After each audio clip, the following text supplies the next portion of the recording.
Okay, Chester, so tell me about, we've talked about 2 or 3 kinds of, we talked about the sugar figs here and the pound figs, which you said are your favorite.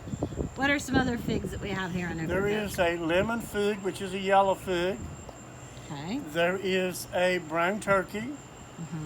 There is a celeste, which is a little bit bigger than the sugar fig. Okay. But it grows real good. There is actually 15, roughly 15, maybe 16 now. I found one this past week that I think is a different kind. Okay. And I can't go in anybody's yard and check out the figs, although I almost try to do it, you know. But sure, why not? but nowadays we find, and people call me about different things, you know. We had a problem with figs and all that, you know. And I learned too, you know. It's, you know, so if it's something I don't identify, then it gives me a chance to look it up and try to do research and my thing. So someone could like potentially bring a different kind here that hasn't been here before that they, you know, buy. It's done all the time. Yeah, and it would probably do well. Because just a few years ago, somebody had some figs and they wanted me to try them. I said, bring them to me. Let me try 3 or 4 of them. And it was a tree from Israel. Oh. And it had been on Ocracoke for probably 20 years. Oh, okay. And I didn't know it. Right. So some of that, you know, there's actually roughly 15 different varieties, and they do good, so good here because of the light soil. And people bring them in, and nowadays there's a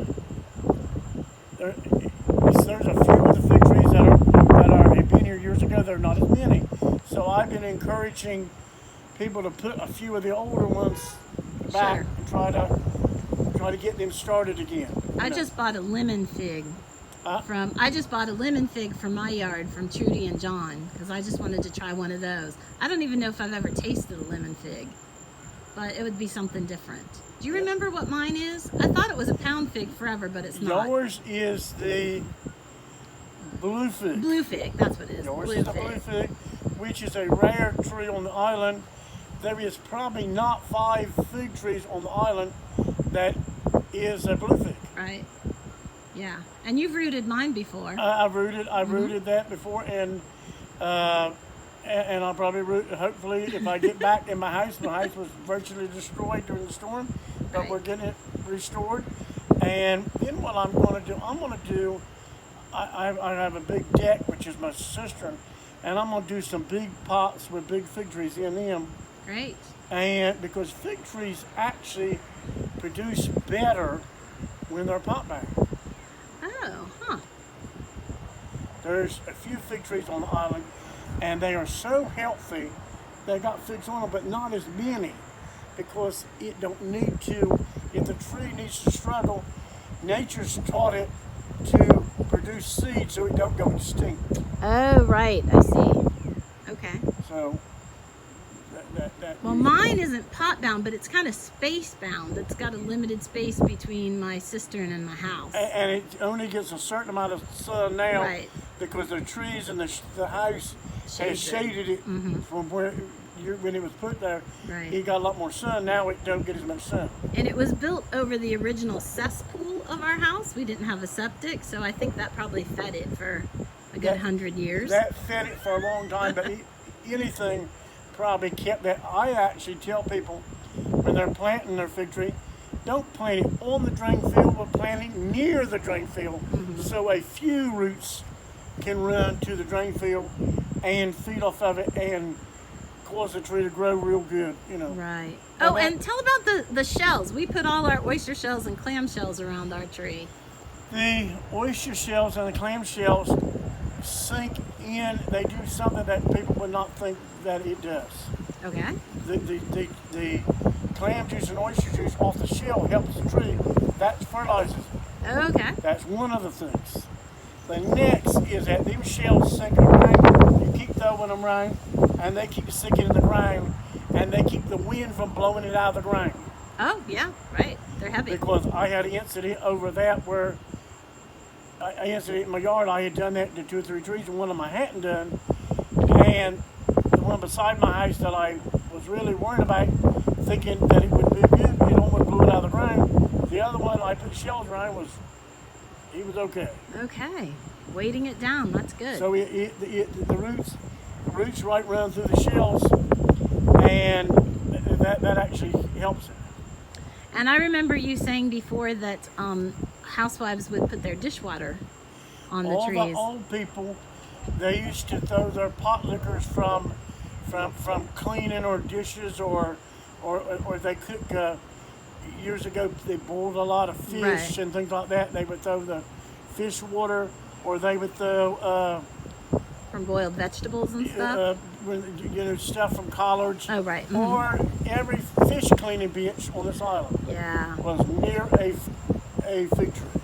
right. Because when they cleaned the fish, they threw the stuff underneath thinking they were feeding the cats. The cats were eating a little bit of it. The rest of it was raining, and the rain washed all that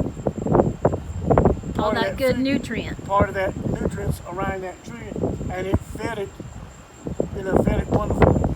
Great. Okay. So, good helpful tips for growing our own. One of the things that I've just found, I found a tree that has got a new disease.